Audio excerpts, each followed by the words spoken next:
1, 2, 3, 4. In this podcast, you will be here. Knights of Vader, Knights of Vader includes, but is not limited to, talk of Star Wars, not ray guns. We can't truly prepare for the joke that follows this song, but hey, we gave it a try. So here's the Knights of Vader. Crystal Fox reports they are divided. Prequel, sequel, hate and love they fight. I know that we are just musicians hired, and their time is up. So here's the Knights of Vader. Impressive. Most impressive. A big thank you to An Inspiriority Complex for providing our theme song. It is March 12th, 2023. My name is Zach Weber, and joining me today is Chris Porteous. Happy to be here to discuss how not Boba Fett is not Boba Fetting as hard as he's ever not Boba Fetted. Indeed. And we have Grand Admiral Zenger. I'm here to answer the question everyone keeps asking me at work. Why is the child back? And it's been a while, Russ Ryan. McClunky. Yes, and I'm here for the nonsense, as always, and to catch up on all this fun Star Wars that is just being dumped on us on a regular basis now. Good old shotgun approach to Star Wars. Months of nothing, and then just, hey, we have 2 TV series, a book, a video game that would have come out, in like a couple weeks if it didn't get delayed. Man, it's great when Star Wars just turns the faucet on and it just does not stop until it peters out sometime in the midsummer, and then we have to wait another 5 to 6 months for something of substance. Yeah, it's like the after COVID effect now, I guess, that everything they were kind of working on and slowing down, they just all accelerated. It would have to be that. But no, so gentlemen, we have a treasure trove of content. Like we've said, we have Bad Bunch. We have The Mandalorian, like Chris said, really just those season 1 vibes, just punching you hard in the face. Nothing says Star Wars stupid like having a space baptism at the Gator Pond. Russ being in the South, I imagine you must appreciate that. You usually have your space baptisms in the Gator Pond because where else would you have them? Absolutely. I thought I was having a flashback myself watching this, of course. Exactly. It was traumatic for him. It was it was trigger warning should have been applied. Forget about those Order 66 sequences from Obi-Wan. This was Russ was not again. I don't know where to begin. We have celebration rumors on the horizon. That's happening in a matter of a couple of weeks. I don't know. Where do we want to delve in? There's I know what I'm definitively excited for. It does not rhyme with Mandalorian. Well, I think the 40 minutes of Mandalorian, we could probably get through that pretty quick, right? I presume so. So it should be stated, when I was putting this in our group chat, that we're a quarter way through season 3, and this is just weak sauce. I am just I'm bored. It's been over an hour of Mandalorian season 3, and I'm just nothing has happened. I'm it's like that SpongeBob meme. It's I need substance. I need flair. Can I please have something interesting happening other than a dinosaur in the water? But it's so good. I was so worried that finding an IG-11 part would lead to 3 episodes of side questing that we wouldn't get to Mandalore until the end of the season. And I'm so glad to be wrong about that, at least. But that is good. That is happening. They're just hiding it better than usual. No, he already went in the water. He just needs to survive and leave the planet. Are we sure it's going to be that simple? Oh man, can you imagine? He gets back and the armor is you didn't say the magic words while you were in the pond. You got to go back. I like the idea that there's a little pool and it has 3 or 4 steps, and then just immediately there's a massive underwater cliff. Got some Abyss vibes there. And how did he get down there so quick? That whole sequence was just, So we're seeing a mythosaur in there, and it's a very mythical experience he's having. You got to get sucked down to the very bottom. So we've all collectively forgot about episode 1 except for the Gator, I guess. Chris, that first episode is nothing but table setting. Nothing happens. It's outside of Space Gator and the baptism and a little shop of Babu Fricks. Okay. Nothing of importance happens in that first. And Space Davy Jones. Don't forget about Space Davy Jones. Yeah, that was important. Space Davy Jones was important. But I want to point out one other thing, and I haven't checked this myself. I haven't seen it out there anywhere. But first of all, you have the dumb like kid Mandalorian helmet. That's definitely like a Hasbro Boba Fett helmet from like 2008, where they made the visor like wider so little kids could see and not run into walls. And they like repainted that and made it into the helmet given to the kid. And not only that though, but when the armor is, it opens up and she's like soldering like the little earpiece, like the comm link or whatever that goes in the side of the helmet. The inside part of that comm link is the back of a Slave One toy. Is it really? I saw it and I was like, that's exactly what that is. No, but, Chris, I wasn't questioning the item. I'm questioning what ship was it? I don't know what you're talking about. You mean it was a Boba Fett's fire spray? Yeah, but they cut out a piece of a I'm a person and my name is Anakin and put it on the back of that earpiece. Correct. I did not notice that. I'm sorry. Like when you have a bunch of like, at this point, are Mandalorians just not even warriors, just rednecks with guns and like really cool like armor? Because like you have, like you said, the armor going through forging the helmet Hold on. What did he say his religion was? That weapons are. You might be onto something. You might be onto something here. Whoa. I know. Clinging to their guns and their creeds. I mean, I'm just oh my gosh, no, he has a beat up truck he arrives in with the engine sticking out. That's true. I think it's missing the Subaru Zenger and like the muffler was making a horrible sound. The N1, the souped up N1 kind of looks like Vin Diesel's car from Fast and the Furious. Yeah. Which one? Whatever one has the engine sticking. All of them, Zenger. All of them. Or like that new Batmobile they're trying to put give the exterior engine look. And he did have another Batman moment, but just space car Batman, where he hid behind all the asteroids and took all the guys out. That was the end of episode 1, correct? Yeah, when the pirate literally said Avast. Yeah. Space Davy Jones. It was great. Like I should say I have not laughed so ironically at a Star Wars thing probably since the Army of Not Boba Fett's in episode 3, season 1. Like I'm just like, they don't care. Like this is just like we're just going through the motions. We know people are watching this regardless. But this was like 3 times as many Not Boba Fett's being assaulted by an alligator in broad daylight, and it was just very odd, right? Like it's clunky because like I'm watching this and like I was rooting for the space gator. I'm like, are we really just gonna wipe? Like these people have been like wiped out by the Empire, and now like a gator is just gonna really reduce their numbers even further. Wouldn't it be even more symbolic of their pointless cause if they're just initiating a new kid into their ranks, and that's like the one thing that gets eaten? We gained 1 kid Mandalorian, but we lost 14 adults in the process. Fair trade, I think. Yeah, enough meat for, I don't know, 12 harvests, whatever they can do with that gator. Do you ever think, I think we could pretty much go to chapter 2, because in my opinion, we got to talk about the Morlocks. Like, what is the deal with the Morlocks? So Zach, I don't remember these ever being established before, but apparently there's green cavemen who just live outside the cities on Mandalore and have little cavemen fires. And, they were pests before, but now they're just sort of thriving since the demolishing of the city. No. They're thriving since the Rotten Tomatoes for Velma was unable to be commented on by the public. I have a lot of problems. They voiced their opinions there, and then has decided to attack Mando. Okay, but these are new, right? I kept looking at them as like the Gorn from like TOS Star Trek. I'm just like, it felt like all it was missing was like Mando and Bo-Katan like punching them in the face, and it goes, argh. Like they were so. I love how like corny and hokey they looked, but it's so out of place. Like it's jarring. Like I know we love the idea of a guy in a rubber suit like getting like pushed around, like punched and like impaled with a laser sword.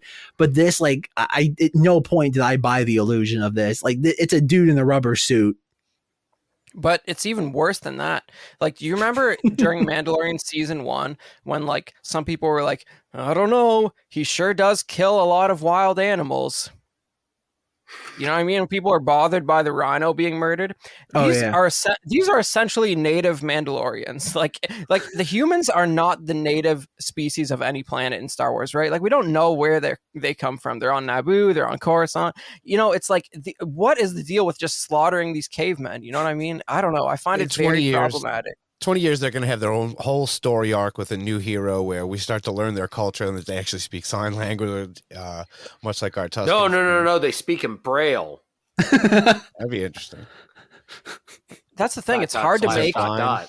It's hard to make the new Tusken Raider of Mandalore when you've just spent like 20 episodes humanizing the Tusken Raiders. That's all I'm saying. It's kind of interesting.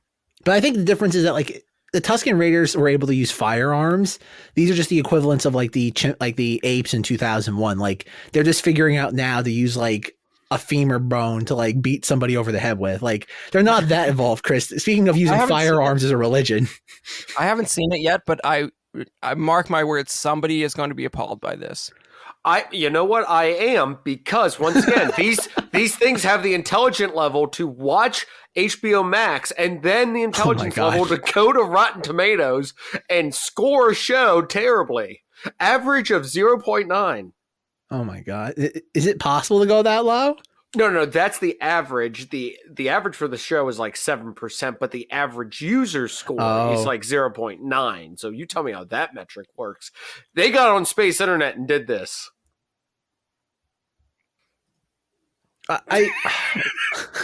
Okay, I think one thing that's kind of getting lost in the episode 2 is what about the little like there is no plot. The plot is something's happening.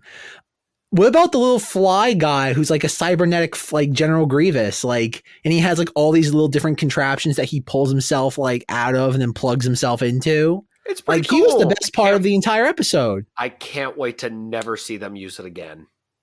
Oh no, it depends. Like he'd make like back in the day, if this was like 2002, they would make 1,000 toys of this character. Nowadays, like this poor little like fly bionic creature is like the highlight, and we'll, like you said, Zenger, we'll never reference him again. Never. It's weird that they went out of their way to give this creature the Magna Guard shock stick, like after there was already so many connections to General Grievous. It's like you have one of those weapons too while you're at it. Like, let's just push this over the edge. But I will say is that like as much as the Gorn like getting impaled and like punched did not feel like Star Wars, the little fly General Grievous was great. I'm like, this is what I want to see. If we're going to have Mando and all this going to different worlds, and especially like on a planet that's been like roasted, this is what I want. I want to see things I've never seen before in Star Wars. Let me say, slightly changed versions of what I've never seen before in Star Wars. Yeah. It reminded me a little bit of the Bomar monk as well, just because little piece running a big machine, you know? Yeah, no, absolutely. He has a little eye that like blinks and all that and is cognizant of what's going on around it. No, that was fun. And like even watching whatever the hell he's doing to Mando, like watching him like... Yeah, he's like drawing his fluids from him. Yeah, it's got that very much that prickly droid look of the red eyes where have you seen that it's like he looks like the head of a spider tank, and he gets at one point when he's as smallest and he's like scuttling around, he looked like a droid tank's body, like the brown like kind of weird tortoiseshell thing when he scurries off. It was a neat design. It was a cool thing. It reminded me of like John Carpenter's A Thing too, just watching like the head scurry away like once. It's Krangish, right? Or what else? This is some kind of superhero Marvel connection, right? And they're is that Ninja Turtles? That's Ninja Turtles, but that's all I know. Yeah.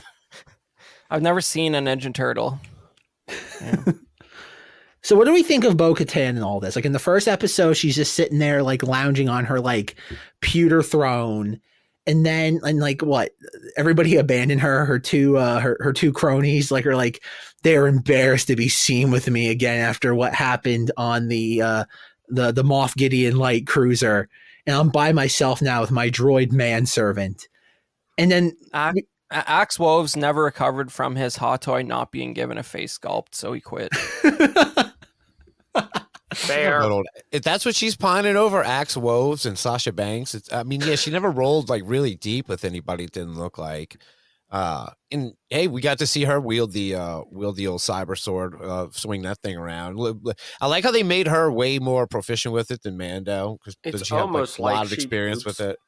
It's almost like she has experience with it. But I like that they actually showed it like that. Like when Mando's doing it, it still looks so like McClunky, you know?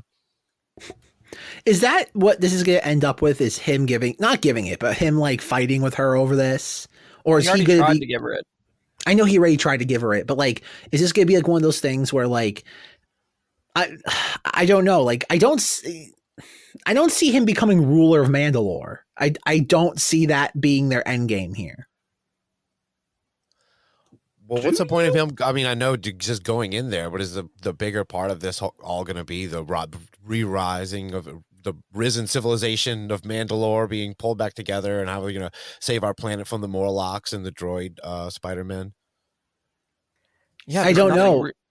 There's nothing to take back the planet from. It's like abandoned. That's what I was also wondering. It's like, are we going to see, before I saw episode 2 here, I was like, is there at least like Imperial remnant, like just barely keeping like some guard stations open, at least to like say they own the property? Like there's just nobody there. So the obvious conclusion is the Mandalorian is going to somehow unite the clans for some purpose, but I don't think it's taking back Mandalore at this point, because there's really not much there to do.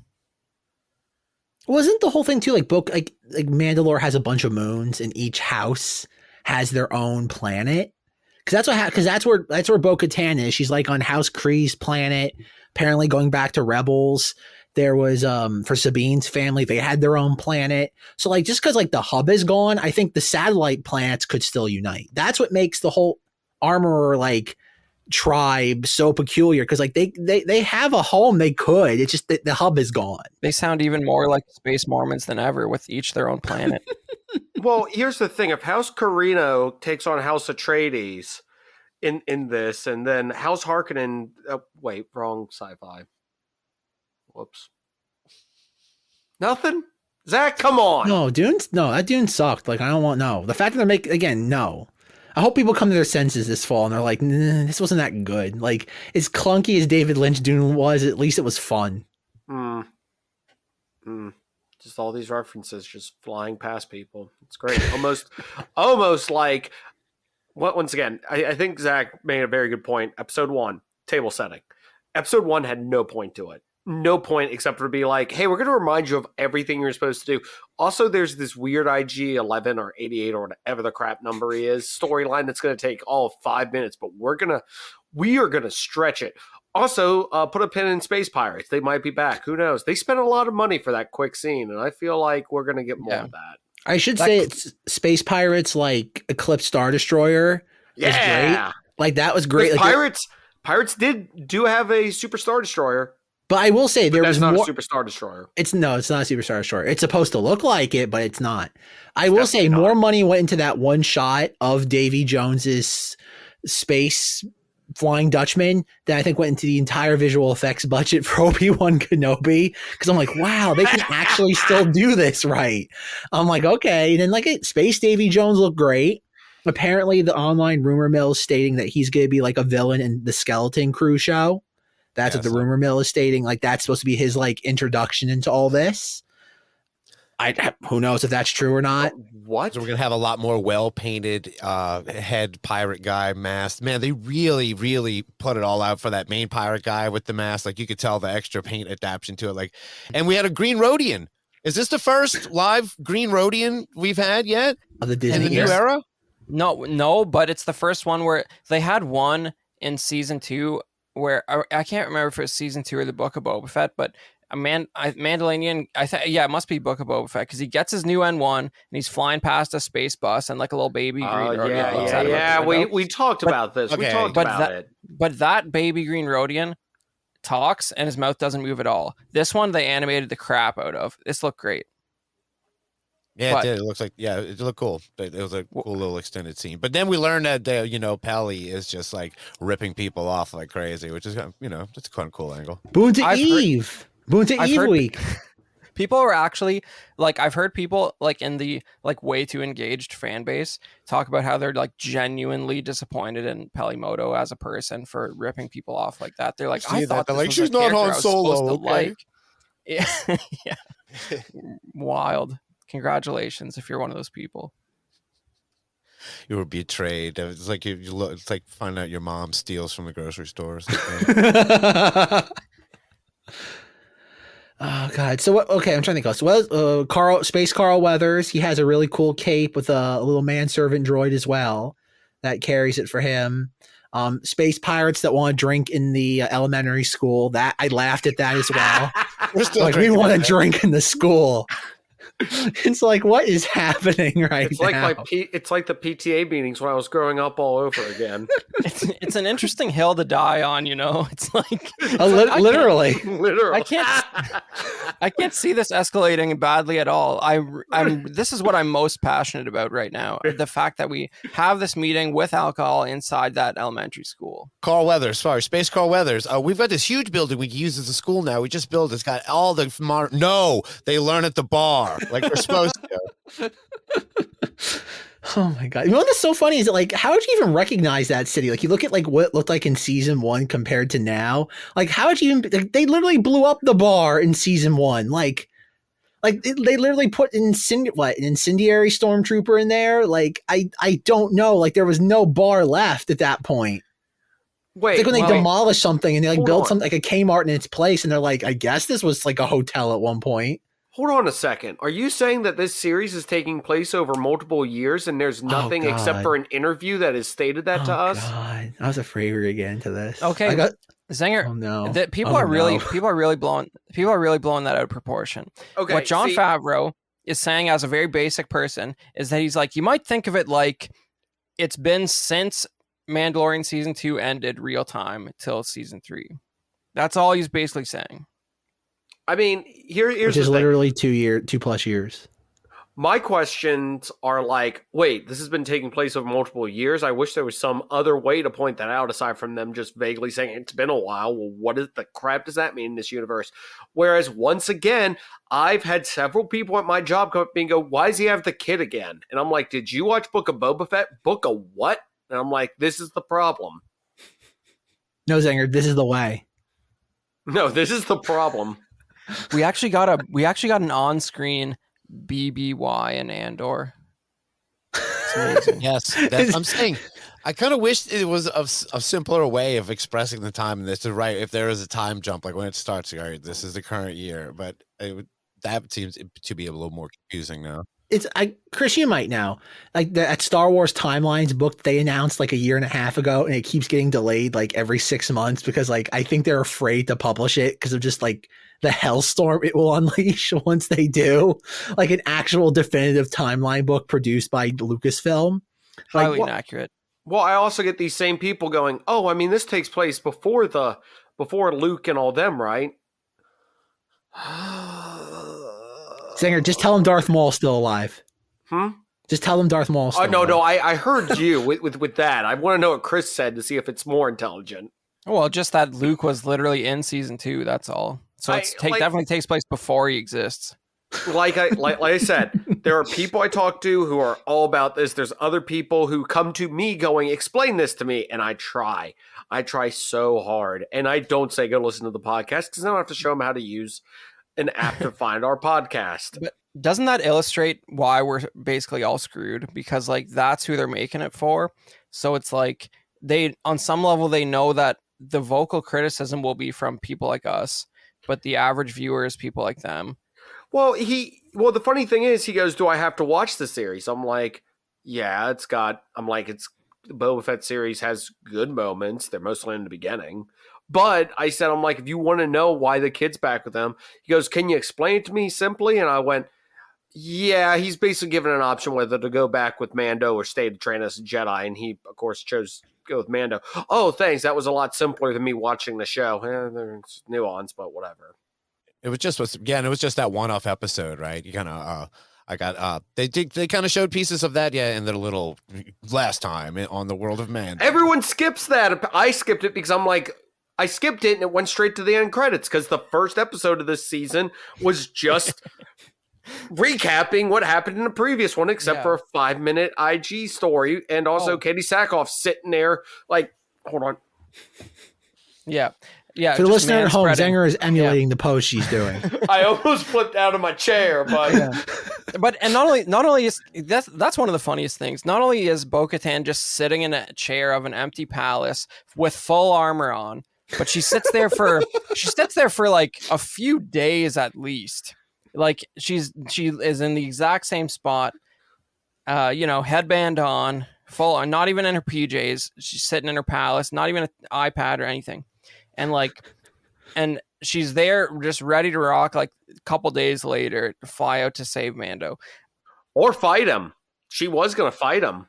Yeah, she was ready to fight him and then immediately saves him. But she's in sort of like a cartoon like stasis where she's kind of like just like who you call it? What's the like evil guy in Inspector Gadget who's got like a robot arm and a cat? Like they save money. They save money they filmed all his scenes for the whole season at once. For the whole season at once because it's like all on that chair, basically like half of her work, right? Okay, but if you had that chair available to you, what would you do with it? You'd sit in it. You'd sit in it. For sure, but I'd have like an Xbox and a TV in front of it at least. You can't see it. It's off to the side. Also, Battle Ball season's not going right now, so her team's they're in a reconstruction phase right now, so it's really not good because they didn't make it to the playoffs again. Yeah. And I mean, Raincore Fights isn't gonna air for another 2 weeks. So obviously it's also like incredibly insulting that IG-11 survived in any way, shape, or form. Like, yeah, he's in the lava. He has a thermal detonator in his chest, which freaked out everyone in Jabba's palace. That's real stuff. And not only that, but it like eviscerated like 20 stormtroopers within like a 30-foot radius. And that bomb was like inside part they've recovered of him. It's like they're already doing the nostalgia member berries from their own show. It was like not that long ago. The statue is one thing where it was kind of like, oh, that's kind of cool. They put a statue to him, and man was like, no, we got to keep going. It's the only one I can get. We should have known the moment the statue was 1-to-1. Yeah. Oh, I guess you're right. Is this how they introduced IG-11 or ID? I don't remember. 88. Who's the OG IG? IG-88, right? 88. But you don't need them anymore. Yeah, just get another one. The whole point of having the robots done. Not only that, okay, check this out. This is even crazier, though. So a statue of Carl Weathers does more damage to IG-11's head than the thermal detonator what was inside it. Yeah. Yeah. There's no falsehood in this statement. He actually smushed his head, and then Babu Frick family said that his memory is definitely ruined now. So what are we really doing here, you know? Yeah, I don't know what. Yeah, no, there's no point. Like, after he gets down on Mandalore and it's like, oh, I can breathe, there is no point to have a robot anymore. Still some IG-11 backstock. They got to move still, and they're like, you should put them back in. We actually do have a lot of these at Peg Warm, and maybe people get back into it. I mean, IG-88 is cool. And if you think about it, we have actually seen a discarded in the garbage IG-88 in Star Wars before. I know, yeah, in Bespin, right? Yeah, that's where he has to go, though. It'll be like he'll sit there get a tip from someone. Like, it's been 7 years, though. It'll be Space Amy. Those Ugnaughts were tossing parts. Exactly, Space Amy Sedaris will be like, I heard a rumor from my good buddy Ugnaught, and he said that on Bespin 7 years ago, there's one sitting next to the incinerator room. Might want to go investigate that, and we'll find out what happened to Bespin 7 years later. If that doesn't work out, go to the cantina. They used to actually use those things as just like canisters. They can at least get a new head there after they smushed it. But you know that it's just funny that, like, you know, it's been 7 years, but he's gonna get in the room and the Ugnaught will be like right about to toss it in the fire, and he'll be like, "Hold that!" It'll be that's exactly what's gonna happen. No, what happens? Like, no, Chris, you have it almost right. he'll get there right as they're throwing it in. But then his good old buddy, ice cream maker guy, will show up with the canister and be like, I heard you were coming. I saved the memory port right here. That's it. He'll open the little canister and it'll be, Wilbur Hood? Yep. Wow. Got it. That's what they're going to do. Like, it'll be that. And like, come on, Chris. We have not gone back to Bespin in a hot minute. Like, this is your opportunity now. And we always imagine the Boba Fett starship landing at Bespin. But exactly. Imagine the N1. The cloud cars will fire on it. They'll say you're not allowed to be here. I'm imagining it. I heard a guy froze a guy here once. Maybe Boba Fett was perfectly sanctioned to be there. In fact, the Bespin guards were escorting him off the property. But whatever. Even better. Okay, Chris, I figured out. What will happen is Mandalorian will show up for the memory card, and he'll be like, "Oh, I don't have the memory card, but look what I found. It's a lightsaber with a hand grip to it." And guess what? We'll like introduce Maz Kanata, and then we'll just go down the rabbit's hole of just. For the audience at home, Zenger, please describe Chris's anguish on his face as I said that. Oh, I think I was having my own anguish, so I don't know what his was. But if it was anything like mine, it was trying to find something heavy enough to hit myself with. Like a Carl Weathers statue? No, I've got a 25-pound weight down near me, and I'm like, nope, won't do enough damage. I'll still remember some of this. You know, it definitely bothers somebody at Lucasfilm that they said that's a story for another time and never addressed it, even though every creative person from The Force Awakens is basically not like making story decisions anymore. It's bothering someone. They're mad that they animated that floating hand holding the lightsaber, and they rendered that thing like almost to completion. They're like, well, can we use this in something at some point? Hey, here's the thing, Chris. Imagine reading an entire trilogy of books, which is just a shotgun approach to, here's a ton of ideas. We will use none of them. That's what it's like to read the Aftermath book. Zenger, that's going to be the season 2 finale of The Bad Batch, is that they're trying to clone like the Zillo Beast and like Emperor Palpatine. Somebody finds a hand in Bespin. They'll be like, oh, wait, this hasn't happened yet. Smash cut to tune into season 3. That's a pretty good segue to how The Bad Batch is kind of better than The Mandalorian. Is it? Yes. 110%. Like it's shocking when like the B tier of Dave Filoni is better than like the prime time stuff. Like that's like, I'm like, man, like it's like again, it's like when, oh God, Rebels was like outdoing The Force Awakens and just how like quality Star Wars entertainment should work. Wait a second. Defend your statement. They're doing some good stuff around this time period. I'll let you take it, Zach, but I think I know. Like around 7 and 8, those episodes were that whole the Clone Conspiracy. I guess we'll start from there, huh? I will say I know Chris is really kind of hot on the Clone Conspiracy, like 2-episode arc of Bad Batch. That was fun watching Palpy emerge from like the little like thing in the middle of like the Imperial Senate like chambers is kind of funny. Like I like that, like in a positive way, not like in a goofy way. And it's Ian McDiarmid like doing Monster Mash. Like you can never get enough of that. And no, that was great. But like no, like it's your last 2 episodes of Bad Batch that have coincided with the Mandalorian episodes. I'm just like, man, a 1-to-1 fight. One feels like actual Star Wars. The other one just it's like, oh God, it's like next gen level like Star Wars. It's like, yeah, it's Star Wars, but like it doesn't have that same feeling. It's TV Star Wars. And on that subject, nobody cares about the Mythosaur. See how we all didn't even remember it? Space oh no, it's what's it gonna do? Is he gonna ride it? Are they gonna blow it up?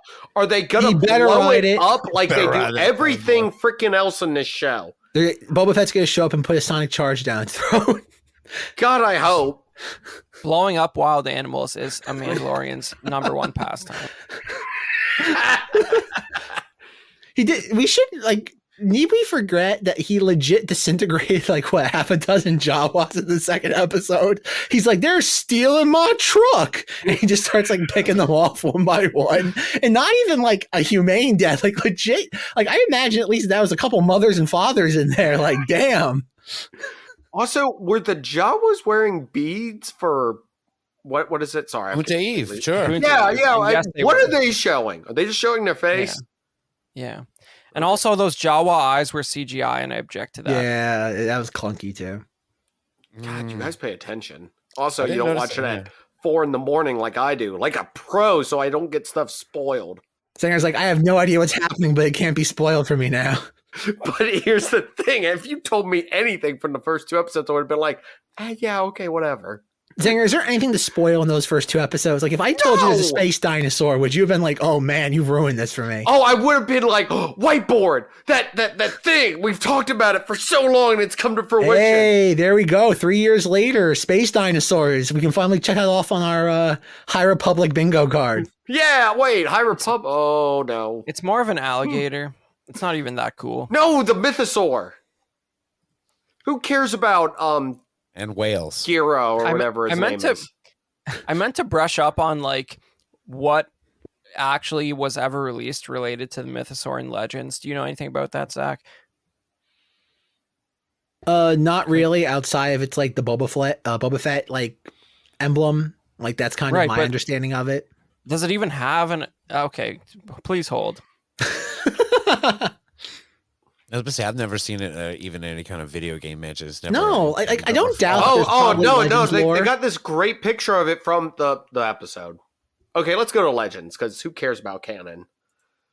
That's what I mean. Like, there's probably a very detailed background Legends. Oh man, that looks like someone from J.R.R. Tolkien's imagination. Yeah, it was a cool logo for Boba Fett. Like, I'm talking about like I mean, it's the got Morlocks. I mean, it's getting. It's got a thing riding it. You know what? Legends, there's stuff going on. Copy paste, but I mean, here, this is easier. Oh, look at that thing. That's like a screensaver. That that just looks like how the Krayt Dragon looks in Knights of the Old Republic. That is very underwhelming. But it's from a Boba Fett book. So that tells you everything you need to know. Bounty Hunter code from the files of Boba Fett. God, that is a clunky name. Boba Fett has a filing cabinet on Slave One. And he goes through it and pulls it out. This little coffee table he has in there. Like, here you go. Here's my file from the records of Boba Fett. Man, that is so clunky. Even writes in the third person. Oh my god, that's how Disney finally breaks the Star Wars fandom. They just hold up the mirror to its goofiness. And in the comics, the mythosaur, the Imperial base on Mandalore was built inside of a mythosaur skeleton. Apparently, that's pretty much where it ended. Interesting. Okay. Well, there you go. Of course, the whole comics are getting in on it. A lot of fun non-canon back then. Oh, man, this is interesting. So apparently the mythosaur resides in the living waters of Mandalore. Huh. Indeed. Okay, whoa. I feel like this page was edited recently. Apparently we weren't done talking about this. But so Mandalore was like a functioning city. Zach, I don't know the name of the city. It's out there. It was in Clone Wars. But that was like 15, 20 years ago, right? Before it got glassed. So whatever bombs the Empire uses, they're smart enough to not leave back horrible radiation that persists for decades. So that's great because maybe they wanted to use the land for something later on. That's good. But the weirdest thing is that they're like, oh yeah, the mythosaur has been gone for like hundreds of years. That mythosaur is not 15 years old. That's all I'm saying. It's a baby mythosaur. Also, Order of Bombardment doesn't leave radiation. We all know this. Remember from the book, they nuked it. Oh, okay. Well, I guess they nuked it too. Whatever. Who cares? They should have orderly bombarded it. There is this real world concept called nuclear glass, which they're heavily referencing. But I just thought that was a deep cut to the Halo games. It's the same reference to actual nuclear glass. Yeah. See, this is me learning. Watch Oppenheimer, coming to theaters soon. They used so much explosions, it wasn't a nuke. Or was it? I don't know. Christopher Nolan's Mandalorian and Alex Jones now. We don't know how many nukes there were back then. Were they nukes? Were they bombs? Does it matter? I'm going to eat so much wolf chili, I'm going to forget my family. Because I'm going to eat wolf chili instead of Hormel. And then you think about it, and then you're like, oh yeah, it only matters if there are any. But anyways. Speaking of ripping off Halo, Republic Commandos in the Bad Batch. Yeah, so that was a cool little that was the last 2-episode arc featuring God, some if I Republic only watched Commando them. action. God damn it, Zenger. Zenger, what are you doing for Republic Commando? I powered through today. I watched nonstop from the moment I got home from the gym and got to episode 11. Okay, but isn't that the one where you see Scorch at the end? Because he's not in the last episode. I got to episode 11. I didn't say I watched it. Okay. Well, He Zenger, got to it. He just didn't watch it. But Zach's overplaying it. You literally just see Scorch at the end. Dude, it's Scorch. Like, we only ever think about it. As much as we laugh at Cowboy Hat Man, he did give us like the Noah's Ark of like Delta Squad because they're in the season 3 opening, like giving like the Jedi back the body that was killed by Savage Opress. Yeah, because, why not throw them in somewhere else? But that's what I mean though. So Delta Squad survived the canon purge, but we never really knew what happened to them. So at least we got Scorch back. Like I would love to see them like kind of pick up the threads of like where the game ended, where like Sev gets like kidnapped by like, I forget, but like. And isn't it great when like it's not planned, but like by pure accident, the Scorch figure comes out within a week of him showing up on the show. It's just like, it's amazing stuff. It's a rare instance of a Lucasfilm and Hasbro having their act together. It's like a broken clock is right twice a day. Yeah, I won't believe it was orchestrated because, they already did every other member of Delta Squad. So like, I refuse to believe there's any actual planning there, but it's amazing. No, it worked out nice.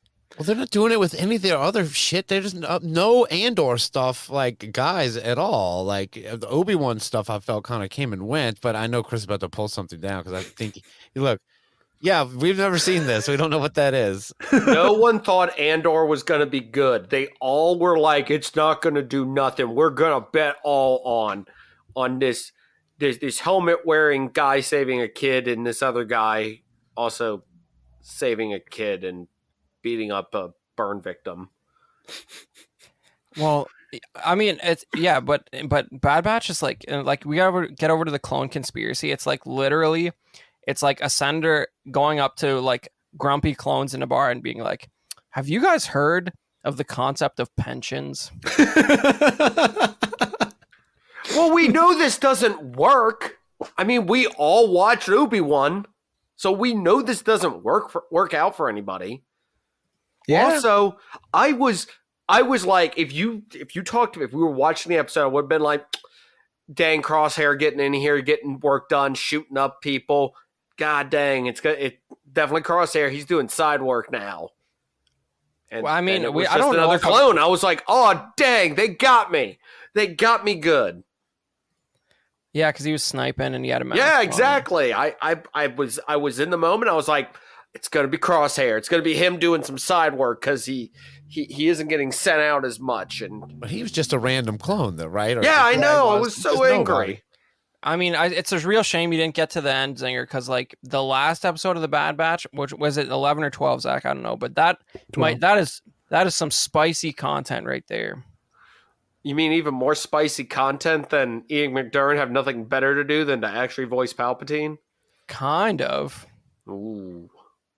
No, I think he's going to all kind of conventions and stuff now. Ian McDiarmid's around to put his voice in. I thought Ian McDiarmid lives in Nashville now, and he only goes to barbecues and the ICCC convention. That's all he does. Does he really live in Nashville? No, he's living his best life. He's going to be at every ICC convention in Nashville for the rest of his life, though. I guarantee it. It's amazing. Good for him. And but yes, the clone conspiracy, like it's fun to see the whole like again, Palpy being like the ultimate like puppet master behind all of this. I don't know. I enjoyed that 2-episode arc. Oh yeah, but... and throwing Rampart under the bus like in front of the Senate, like that was good stuff, man. But it's the problem where it challenges me a little bit is like, the whole tone of the Senate was like, they suddenly revealed that Rampart actually like obliterated Camino, right? And the whole thing. And then Palpatine talks for like 3 sentences, and then everybody's like, "Yeah, let's vote for that thing that Rampart wanted us to vote for 10 minutes ago." Politics, how do they work? Yeah, we got it's just like, oh, say the word, but they finally introduced stormtroopers. These are Imperial stormtroopers. But at least made sense though, because it's the whole idea like, oh, we can't trust Rampart because the clones are so highly suggestible. Like it makes sense to a bunch of politicians. It's not suggestible. It's like, well, it's just like Palpatine's literally commenting on how it's shocking and bad that the clones followed orders. I do like that there was that one alien senator that was like, it would be nice if we had a just an army that was just represented people of the galaxy, not clones. I'm like, alien lady, I don't know what species you are, but you are not going to be represented in this army. This is all dudes all the time. No. There's females. There's true. There are some. But there is only later voiced over female. Yes, troopers. only since 2014, but yes. And in books, which no one reads. I guess there was a couple in Legends before I hear you across time and space in the audience. Chris, I have a issue with that statement. People would have to listen to this for you to hear them. One or two who knows about that one character in Star Wars Legacy is listening. Perfect. Also, I know this is controversial, but I mean, Echo leaving because of the dispute with the voice actor not wanting to do the role anymore. I mean, that was pretty edgy to have him written out like that. That's why. Is that really the reason why they just are like, Echo? My people need me. I have to go now. You're telling me it's not D. Bradley Baker voicing Echo? I thought you. No, I'm saying it's like I'm gonna go now. Bye. Like I don't know. You're making a joke. They need something to be sad of course. about. Like somebody has to leave. We have to make the little girl sad. Like Echo. Kill one of them. Deadify him. No, we just got too many characters voiced by D. Bradley Baker in here. We got to do something about it. First we're gonna retire all of them. Then we're gonna make one of them run off to go help the other one that's voiced by him. And yeah, I mean, why not? Like I said, you should have cadaverificked at least one of them, or assumingly cadaverificked one of them. You kind of you didn't get to the very end where you believe that they actually did. I'll say they did pull it. What did you think, Zach? At the end, you thought he was gone, right? Wait, of what? They even did the moment, the Filoni moment of the bird. Isn't that his thing? That like when something important happens, a bird flies. Oh, we're talking the episode you haven't seen, Zenger. Oh, okay, good. I was like, did I miss something? Okay, obviously it's the one I haven't seen. Well, it's not the Ahsoka bird. No, we're talking about a clone at the end of the day, Zenger. You know, they're all destined to be. They're talking about their feelings, Zenger. They're talking about their feelings. You know who didn't talk about their feelings? Even these that guys. nerd Jack, he's got nerdy feelings and he just doesn't know how to express them because he's such a nerd. Now, I think I can dance around this without even spoiling Zenger, but I don't care. But go for it. But near the end of this last episode 12, I guess it was. There's somebody who you think is probably dead. He's not. They're experimenting on him. What I'm thinking happens here is that this is the early stages of the Dark Trooper program, because Gideon says that the first Dark Troopers had a human component in the Mandalorian. And you got to say, Crosshair's armor is very distinct from everyone. And I'm looking. Do you guys know that cheesy Walmart 6-pack with the big guys and it has the Dark Trooper in it, and everyone steals the lightsabers and Baby Yoda from it? Yeah. I've got that right here, and actually, the Dark Trooper is looking right at me on that thing. Yeah, that's interesting. I could see that being the beginning of that. Well, because in Dark Forces, there's like a version of the Dark Trooper that has like a dude inside it, and I'm pretty sure Gideon says we've finally perfected them by removing the human element. He says something like that in the Mandalorian. I'm pretty sure the Crosshair is like Generation 0 of like Death Troopers. Not Dark Troopers, Death Troopers. Rogue One, because the same black. It's not a robot, man. Yes, with the green visor. But what's special about Death Troopers? They're like augmented, like. Oh God, I don't have what's the canonical basis for them being augmented in any way? I don't know. They're called Death Troopers. Speak a weird language to each other too. Don't they just speak English in Rebels or something though? Well, yeah, in Rebels because they realized people didn't like it in Rogue One, so they had to do that. people didn't like that cool little chittering conversation they would have. I like that, the way it was like a decoded thing that you couldn't know. Well, yeah, it was encrypted. It was encrypted like cool. Banter. I mean, Gideon literally says that the early Dark Troopers were basically cyborgs. But that's why I think that's what Death Troopers were. Like, think about it. Like, Death Troopers are what? Around right before A New Hope. Galactic Civil War carries on for what? 6 years? Wait, yeah, 6 years from then. 6 years? No. Wait. Give or take about 5, I guess, after. Yeah, so that's what I mean, though. So, like, it would make sense that, like, post Battle of Endor, they're like humans were the ultimate fatal flaw in this project. Yeah, but the thing is, Gideon has Dark Troopers and Death Troopers, Zach. So I don't know if it's really generational. There's no Death Troopers with Gideon. Yeah, there is. Yeah, there is. Cantina. They attack the Cantina. Yeah, oh, yeah. I have one that came with the Navarro case. Oh, yeah. It does come with it. It's true. I forgot. But that could just be old armor laying around. Like, it's Dark He's going to be a Dark Trooper. Was actually Mark me words. But that's a huge jump, though. Because we're still, like, what, within a year or two of the Clone Wars ending? Yeah, but it's an early generation of it that has a cyborg. But that's Death Troopers. He looks, I have the figure right here of Crosshair, like, as an Imperial. Dude looks like a Death Trooper. All right, so we're drawing the line in the sand here. Zach says he's going to become a Death Trooper. I say he's going to become a Dark Trooper. He has the green visor, and the armor looks like it's just as black and like slender. On this, Chris. Oh my gosh! If only somebody could look up and see what possible stuff they could have. Because Death Troopers are just like. Please continue arguing. Because what? Always in motion. The future is, Zenger. Okay, the point we should all be discussing is the return of the Zillo Beast. That is what matters. Even more than the like automaton robot that shoots lasers and stomps around. I don't even remember him. Yeah, what? What was it? It was like the Fallen Order reference. Well, that was a couple episodes earlier. That's kind of cooler than the Zillo Beast, but anyways, that's fine. So what do you guys think of that? The Jedi Fallen. Yes, we can jump all over. I want to talk about the boy thief because they kind of pushed down in their social media posts. The guy with, I guess it's supposed to be blue tattoos on his neck, and he manages to steal the ship very easily. Just very easily. It's like Solo, where the crime lord has like a carnival of children that just does their bidding and pickpockets people. And it gets but they also bowls of soup. could just mine and make the money honestly, because there's so much out there. Evidently, I mean, he didn't find that secret cache immediately. Yeah, well, Omega's much smarter than the whole criminal operation. Candidates are subject to a battery of physical tests, classified surgical enhancements that drastically enhance their physical and mental abilities, such as their strength, speed, agility, reflexes, stamina, to a point that is far beyond human. So, did I just read the synopsis for the Spartans in Halo or Dark Death Troopers? Space. Okay, fine. Zach might be right. Thank you. Real quick, just going back to Halo, I have to ask Chris this.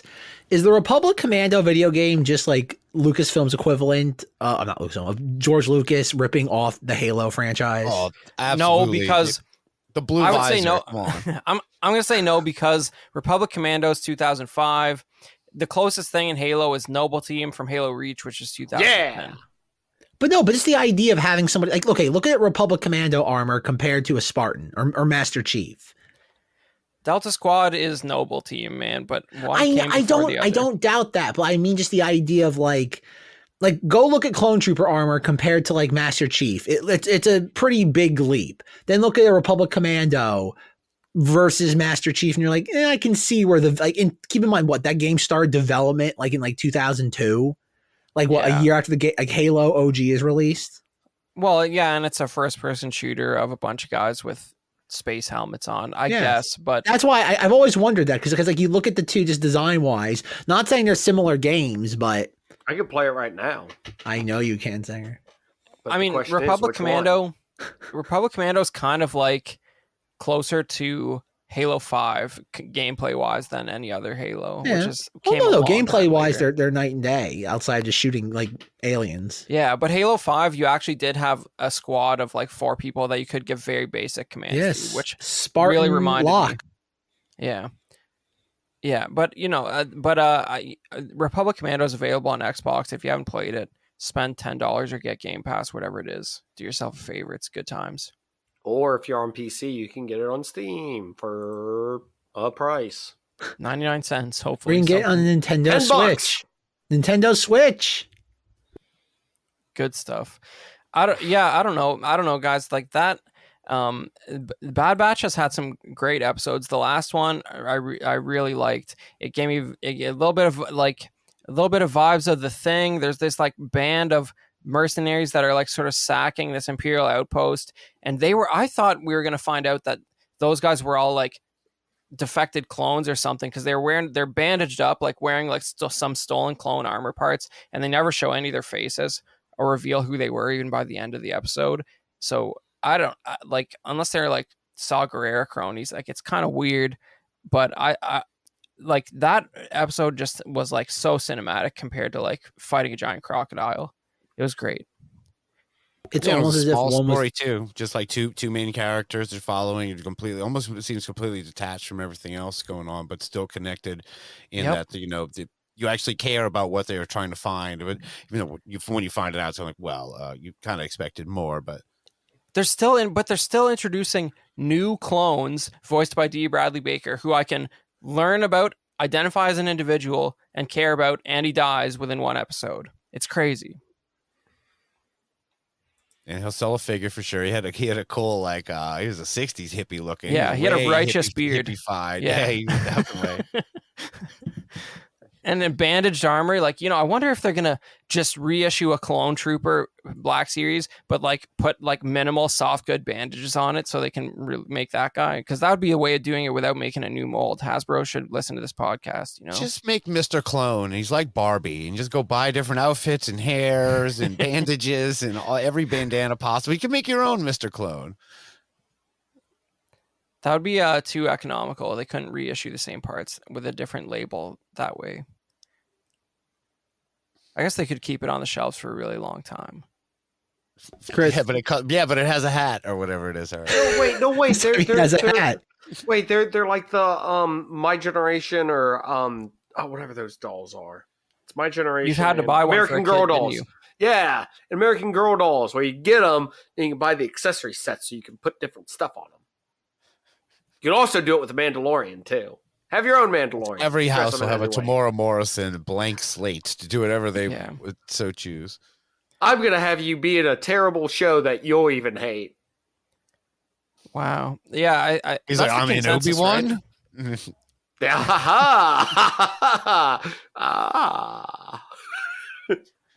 That was pretty well played, Russ. I appreciate that. That was a terrible show, Obi-Wan. Get it, everyone? Anyways, like that.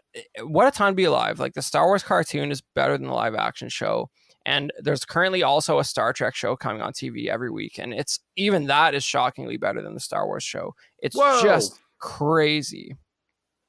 Wait a second.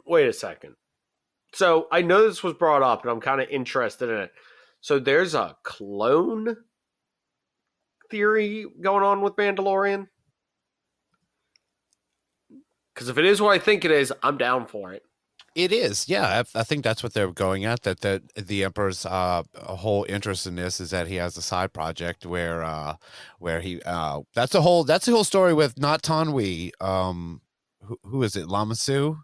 Who is it that is the capture coming? No. I'm talking about in the Mandalorian. I thought there was a clone theory going around that. Well, they did see those cloning tanks in season 2 when they go. No, that Mando's a clone. I don't know. And that's why no one's supposed to take their helmet off. What are you watching? Star Wars Theory or something? Like, Probably. What are you talking about? If they're clones, they all have to have the same voice actor, like D. Bradley Baker, even if they talk different. They redid Scorch's voice, which kind of made me angry. What are you talking about? Did I miss something? There's actually a famous American radio DJ named Scorch, and it would be really funny if they actually got him. Hey, super cheesy Scorch in the morning, coming at you, the Clone Wars this week. Anyway, sorry about that. It is the Clone Wars. Yeah. Yeah, he wouldn't know. He's an old radio guy. He wouldn't be. No, it is. I mean, it is the Clone Wars. Yeah, like sure. There's literally the same character model from 2008 with D. Bradley Baker voicing it, but this time he's got a beard, and it's great. I'm watching it right now. And Omega meditates. That's what also is another little side part of this. It's I feel like they all were like Omega. And wait, hold on. Why was okay? So can we talk a little bit about Senator Chi-Chi or Chi-Chi? Yeah, she's a pretty big character in this show. They have a whole arc, and somehow she is the same exact accent as Omega. How? And also she is the same species as Star Wars in universe George Lucas. Huh. So George Lucas would have talked like Omega? Omega. Well, George Lucas's character is called yes. Baron Papanoida, and he does appear in Clone Wars, and he does not sound like George Lucas. Amazing. I hope he becomes he somehow saves the Senate or something. Maybe he's that senator's father. Yeah, I think there's some connection there, if I'm not mistaken. I'm glad you brought that up. That probably is the reason they used that character design for the young senator. Huh. Yeah, there's literally there's some part of the Clone Wars where like that character shows up and it kind of looks like George Lucas, but the voice is just like way out there. But it might be just like some direct relative of his, because he had a few of those blue guys following him around. We're going back like 10 years. They're pulling some deep cuts in the Bad Batch. They are. They're really going the full Senate, man. And hey, if you dig like episode 2 and episode 1, hey, there were a couple episodes just for you, and I definitely dug. Even the Senate stuff, I'm like, yeah, this is. They taught Omega what the Senate was. I'm like, all right. I don't know how long we need to know much about the Senate anymore. Well, I did appreciate that they've made they send Omega to like follow around Senator Chi-Chi, and I did appreciate that they found a reason to not have the child in a like live fire war zone for a change. It was at least 10 seconds. Yeah, they were trying to commandeer Star Destroyer's bridge on Coruscant. That's bold, right? Like, you probably shouldn't bring a kid. You're being shot at quite a bit. It was very like a political intrigue where they're getting that evidence in just right under the wire. Oh no, we don't believe you, Chi-Chi. Get Chi-Chi out of here. And they're like, haha. Guess who? Not Space Jimmy Smith is here, because Jimmy Smith is definitely not doing his character voice, because he does not sound anything like him. Yeah, not even close. Can you believe that he did Bail Organa for The Force Unleashed, where he is held prisoner in a swamp and a raw steak thrown at him, but he won't do it for this? Crazy. I was gonna say what he didn't need it. Well, he was all in then. Why not now? It's like, come on, he's showing up for the films and stuff. Because he watched Obi-Wan. That's why. He's like, what did I do? What did I do? Gonna step away from Star Wars again. He's like, I'm still Princess Leia's dad. I can be that for other stuff. They're gonna do more. They can't help themselves. And I was actually thinking about it earlier, just thinking back to Mando a little bit. And I remember, because we were doing the show before Mandalorian started. Remember when we figured out the timeline, we were like, is people like Han Solo going to show up? And we actually thought Alden Ehrenreich was going to show up on this show years ago. And as I'm watching now, I'm like, there's no way. I don't think that's going to happen. It wouldn't have made a lot of sense, considering Luke Skywalker is still Mark Hamill, made by robots. I guess so. And I don't know. Ahsoka has to run into, I don't know. I want Harrison Ford to show up, but they do nothing. He'll be like, I don't want to be de-aged. You're not de-aging me. They already did. It's in Indiana Jones 5, 6, 7, whatever it is. Theater near you. Yep. Ugh, gross. I mean, it can't be worse, right? It can, and it will be. Exactly. That is the correct answer. I started watching Crystal Skull the other night. Somehow the universe recommended it on some paid service, and I got about 30 minutes in, and it all came back to me. Got to the motorcycle chase. I was like, oh, yeah, okay. I mean, it's not bad until you get to Mutt, right? Like, it's kind of dumb. That's when it hit me. I was like, I forgot. It's like 2 more hours of this. Can we make a Mutt cut of Indiana Jones and the Kingdom with Crystal Skull? You just cut out everything he's involved in. What, in Photoshop Shorty just over him? Yeah. Yeah, just Photoshop short round. I thought, Zenger, when you said that, I thought you meant like mutt cut, just nothing but the mutt footage stitched together. It's the mutt cut, nothing but the mutt coming at you, scorch. It's scorching mutt in the morning, scorching the mud. God, man, they're gonna have to do narrative backflips to explain why Indiana Jones's beloved son is somehow still alive, but not relevant to the story. Dead. He's dead. Just dead. The aliens abducted him later on after the events of Crystal Skull. Well, what's Chris? Just gonna show an obituary. Russ, you're obviously you're a paranormal. What would be the paranormal thing from like the 60s for like Indiana Jones they could explain mud away? Like what would be like what the Mothman got him or something? Or get him in 67. Yeah, he could have been he had to go to He was on the bridge. Oh, he was on the bridge. Yeah, he was on the bridge. And they just have a scene of Mutt at the very beginning where he's like, he got crushed between the rails. Like, and he's had like to move the car, and they said, taking one last look, sir, at my friends. Like, goodbye. No one's there. No, check. It's like he's like the Oxley of Crystal Skull, where it's like Harrison Ford's like piecing together that who was the writer who felt compelled to go to the bridge and almost died. That's the movie, but like it's like Mutt just was drawn to this bridge and then he died in it, and Harrison Ford just has to figure out why the whole time. He uses a time machine. It's good times. Right. You mean Dial of Destiny, Chris, not a time machine. It's a Dial of Destiny. Dial of Destiny, isn't it? Whoa. There, yeah. Never mind. I just predicted the plot of the movie, guys. I'm calling it. One last thing we should bring up. With a bang, right? He's like, I never got to do Back to the Future. If we could maybe Indiana Jones meets to the future or the past, that would be awesome. Fred Flintstone time traveled, I'm sure. Chris, should we bring up the Dave Filoni Cowboy Hat Man comment about like Luke Skywalker isn't really the last of the Jedi? Yeah, because I mean, he's just rubbing in. He's continuing to play the Icarus role where he flies too close to the sun towards his inevitable downfall and cataclysm. And we're gonna see Dave Filoni's critical mistake sometime soon. I don't know what it's gonna be, but he's really gonna step in it. And because the hubris is just off the charts, like over 9,000.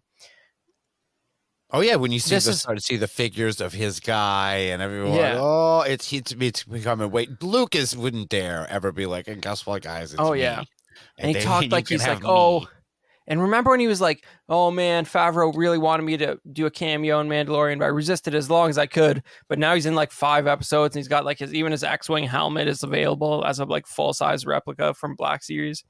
It is, yeah, the Filoni X-wing helmet. God, yeah. Only someone owned that and could put it on.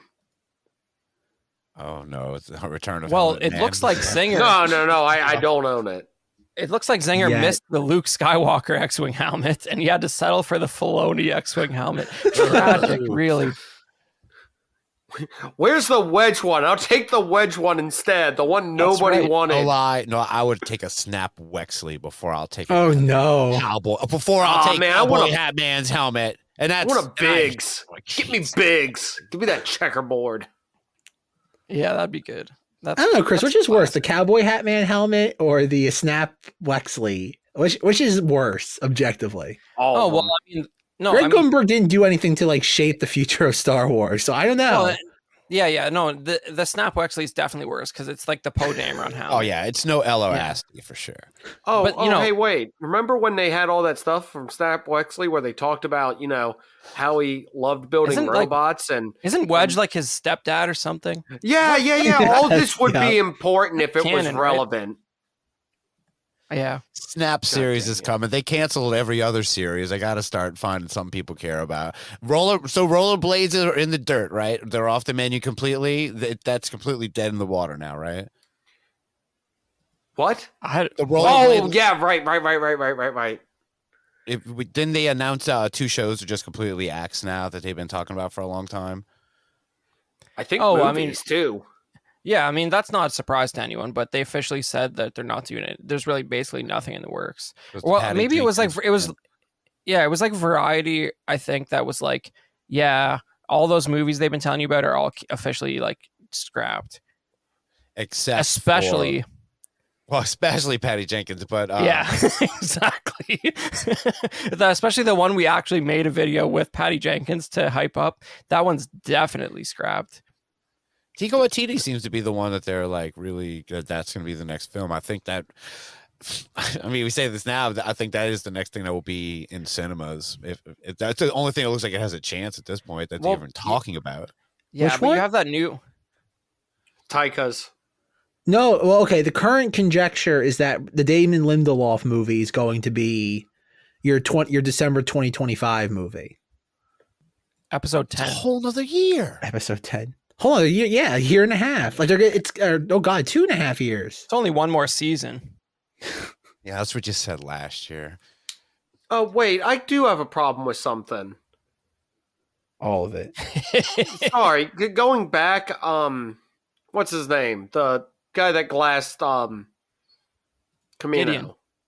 Oh, Rampart. He's not an admiral. How dare they not use the proper insignias? Insulting.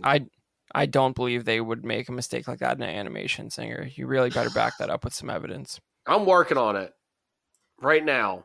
Because like when they give the cartoon figure of Thrawn the wrong rank badge, God, I would riot. Are held to account. People are held to. No, that happened. People were held to account. I will the riot in the streets. The Rebels figure of Thrawn. 2 more red cubes with a marker and be like, no, we must fix this atrocity. That was a big deal. We also had Luke Skywalker that like made it out. 2 typos on the same packaging. Like, yeah, my favorite was the time that they did that Black Series convention exclusive, like Kenner colors Boba Fett, and on the back, some intern just like made up a story about Kenner. They're like, first, when they made the Boba Fett figure, the colors were all wrong. But then by 1980 or so, they made them how he looks in the movie, which is just not a thing that ever happened. Fascinating. But, it's just like, it's just actually just AI, chat GTP generated false history of Star Wars figures. But, fun times. I can't wait for my fat bib Fortuna to come in. That's all I'm really trying to do. Hell yeah. That's that's part of the whole throne set, right? A year in the making.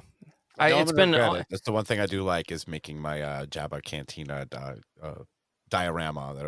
I don't know, Russ. I'm gonna have to part out one of those sets, so maybe we should talk later. I don't know. Okay, I need some pieces. We'll talk. I mean, why not right now?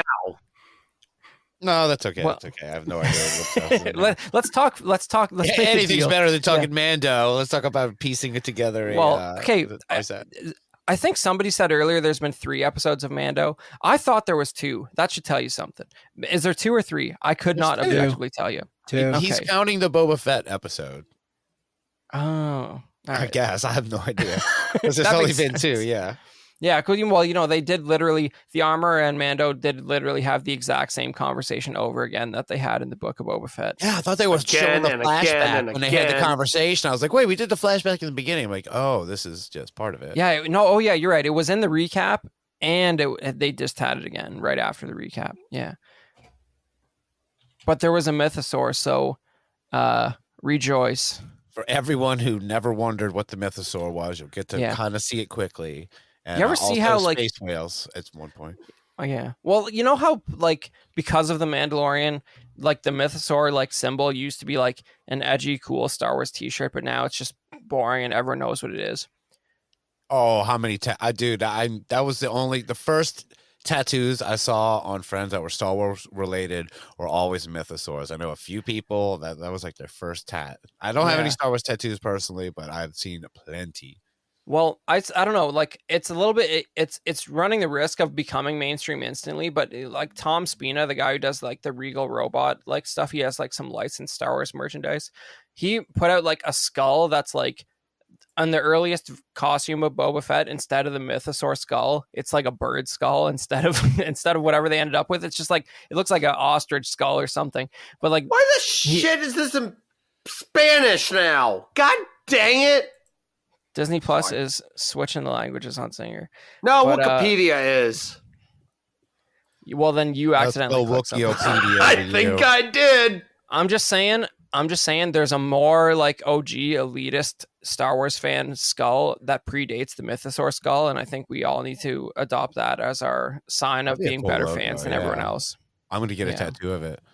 Yeah, it's similar, but it's like a bird skull instead of a Mythosaur, and I think that's the new hotness. There you go. All right. It's like it predates the Mythosaur. Oh, God, all right, so what we're looking forward to. So how does this work? We got a new Mando come in probably around the time this episode is going to come out. And what day does the Funky Batch come out? Same day, right? They're both Wednesday, aren't they? Both on Wednesday? I think so. They don't want to fight with Star Trek on Thursday, man. Star Trek's too good right now. They brought Riker back. I'm like, what is happening right now? They're actually slightly trying. It's crazy. I will say this, just as you got brought it up, this is a rare thing, but whatever production company making this actually reached out to Unbelievers Podcast to ask us to do an ad for that, and that they would send us some kind of DVD thing or something like that. For what? For Star Trek, for whatever. Are you serious? Really? Yeah. It just sent it to us recently, so we might respond and see what Russ, it is. it's actually good. You wouldn't be selling your soul. Season 3 of Picard is tolerable. As someone who stopped watching season 2 after one episode. All right. That's the highest form of praise Chris can possibly give. That's high praise. In 2023, tolerable Star Trek is like, are you kidding? What happened? JJ got us all excited. He really did. He brought the Beastie Boys in along for the ride, and and Siler from Heroes. We were all excited. No, this is just this is like how when Star Trek used to be good, where like the main cast is dudes over 60. It's like that's the best. That's the highest. It's the most pure. hole. The most pure form of Star Trek is when the like 3 primary actors are 60-plus-year-old men. All right, Zach, you got what's up, Zenger? We got to close this up because we already exhausted the Mandalorian content. I'm working on it. I'm trying to find a definitive. The problem is they've changed the placard so much. Chris, did you listen to all of Dooku Jedi Lost back a few months, years ago? Absolutely. Okay, it wasn't a book. Zenger, did you ever listen to all of Dooku Jedi Lost? Okay. No. Even though it referenced the Tartakovsky series heavily, that's a shame. No, it doesn't. Well, not really. He almost had me listening to it. Barely. Almost. It doesn't reference it at all, now that I think about it. It references like one of the coolest scenes of the whole Tartakovsky series. What are you talking about, Zach? Come on. No, what the Ventress Dooku fight? Oh, when he discovers her in the arena? Yeah, that's awesome. Yeah. Yeah, All it's right. like one line of dialogue. Okay, yes. So a vice admiral is 5 red bars, 5 blue bars on top of each other. That is definitely not what he had. How do you know that's right? What do you reference? What do God, you like? I don't know, dude, man. You look at one, it says one thing. You look at another, it says another. But Exactly. I know what a Grand Moff is. You have to look at the Emperor's badge and add down 1 for every rank you get down. Zinger, you know why you're having trouble? Let me quickly, in literally like 3 sentences, recap why it's a fool's errand to look at rank badges. Imperial officer rank badges are not consistent between ESB and Return of the Jedi. End of story. We're stepping it up a notch, boys. Everyone's double ranked now. The Emperor really had to get the troops excited for DS2. We're all going diamond now. Because Moff Jerjerrod, who's in charge of the construction of the second Death Star, has to wear a silly hat, and Tarkin didn't have to, and he's also a Moff. So get over it, Singer. I say to this whole really thing. bald though for his age. To be fair, it was a choice. Oh yeah, when you're a Moff, the hat's optional. That's probably true. Must double the comb overs. Freaking Thrawn got to wear a white outfit with all of his stuff on it and whatnot, and look baller. Yeah, that's true. Well, it was the 90s. It's a different time when they came up with him. We can make him blue, and he's got a white outfit. He's like a disco guy. Red eyes. Sure, yeah. it was also post Empire. Like maybe they introduced back then. It was there was a Field of Dreams. Maybe they introduced the white uniforms later on, or I guess Yularen had one. But yeah, I've got another one, Zach. I got another one here saying Vice Admiral is 5 and 5. So I have gotten 2 images that concur with each other. You remember how Zenger cares more about this than me or Zach? That should be assigned to you, sir. I care about the Imperial Navy and it being properly represented, especially when they do some poser. But I've edited myself. There's a lot of stolen valor. Bombardment of Camino. Come on, if those were Star Destroyers, that they could have wiped that up just one of those things. They didn't need a whole entire. And he got it. Rank is just a construct. It's just a human construct, man. And he got arrested on the Senate floor. Like, that was a beautiful thing. Didn't even punch somebody out and make a run for it. Like an episode of Matlock. It all came together. The best part of this whole thing is I'm pretty sure I'm looking up Legends canon. So great. Yeah, I've just made everything useless that I've done. All of this yelling was pointless, as always, Zach. As always. It was Legends. God dang it. This is why Chris said, don't look into this sort of thing. Like, it's just going to lead to frustration. But I want it. I want this frustration. I want to know that when I come in wearing my thing to the 501st, that it is accurate. Zenger is veering directly into the security recordings. That's basically Oh my God. All right, gentlemen. Anything else about the Wild Bunch, the Mandalorian? Like, any predictions on? We didn't do like on the eve of the Mandalorian season 3. Any predictions for where this season will go? Like does Han Solo show up in a hallway and just wipe out a bunch of Death Troopers? Or I had a prediction. I think the first episode is going to be completely pointless recap. Hope I'm not right. Oh, so you're making a retroactive prediction that's already occurred. I bet a Boba Fett's gonna appear. Oh, do you guys think no? Do you guys think IG-11 comes back? God, no. If you read he's gone. He's pointless. I mean, there's so many other bounty hunters that they could have touched on, and why would they keep going back to the well of IG-11? What would be great is if he somehow, because I think IG-88 is not dead because of Disney disgustingly obliterating Legends. So he's still out there, right? So imagine he just finds IG-88 and he's like, yeah, good enough. That I would accept. He doesn't need him, though. He needed a droid to test the atmosphere on Mandalore. He's that's on true. Mandalore now. So he's gonna. So here's what's gonna happen. Got his moment, and Skippy the Wonder Droid got his moment again. Exactly right. So at the last episode of Mandalorian season 3, they're all going to be back on Navarro. Everything is just going to have gone fine, and it's going to be like shot in the chest. No, it's going to be like the last episode of the Book of Boba Fett, where they're all just like having a laugh and throwing melons at each other and like having beers, and like they're just going to fix IG-11 pointlessly at the end of the last episode, just so he can like have a quip. Did I miss anything? Freeze frame, all of them jumping in the air. He spins around and shoots fireworks. Everyone smiles. And Taika gets to have his cameo, and because we're all supposed to love Taika, right? Even though he hates his own movies that he directs and makes fun of them. If I directed Thor: Love and Thunder, I'd hate myself too. Well, maybe that's why the statue. So they're writing The Mandalorian season 3. Taika's all set for his return. He gives his Love and Thunder interview. He's like, look how bad my own effects are. And then they write the scene where Grief Karga's statue smushes his head, and then he never appears in the rest of the season. Oh, they just brought him back to kill him. That's pretty funny. Like, we would really, really kill you. But also, your movie's probably coming. Yeah, it's like Chef on South Park after Isaac Hayes like went crazy about Scientology. They're just like, they just killed off his character in the most egregious way possible. Yeah, that's what happened. Oh. And this has been our recap of The Mandalorian episodes 1 and 2, season 3. Right. All righty, gentlemen, let's wrap this show up. So it concludes this episode of Knights of Vader, a Star Wars podcast.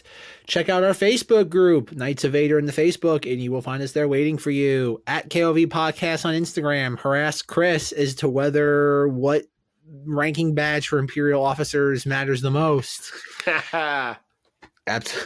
You're welcome, Zenger. If you like what you hear, please rate us on Spotify and on iTunes. You can leave a review.